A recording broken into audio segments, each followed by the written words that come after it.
So I've been in the procurement profession for a long time, and it seems to me that way back we've had this kind of identity crisis about what it is that we should be. And there's a couple of anecdotes which I can share which maybe give us a clue. I remember one of my early managers said he'd been in the Royal Navy, and his job, amongst other things, was to be a storekeeper.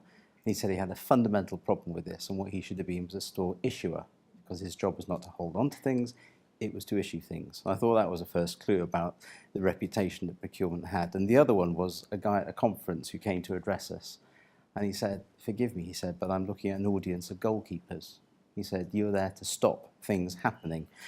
And I think it's kind of timely, and it seems to come together for me today, this kind of crisis of identity, that we want to sort of shake off this savings and process legacy and really to more move towards a kind of value and innovation culture.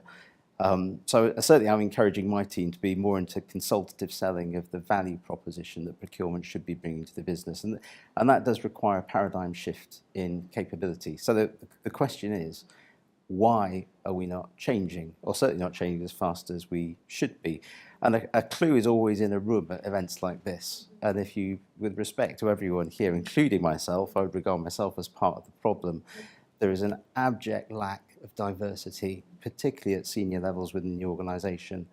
And until we can address that, we're really not going to be able to transcend this kind of inflection point that we've reached in terms of certainly technology. We've talked about the advent of intelligence, the advent of robotics taking over process, and we do need to pull in these capabilities. So one discussion has been about the war for talent, but from my perspective, it's how is it you attract the right talent to be interested in this thing called procurement in the first place.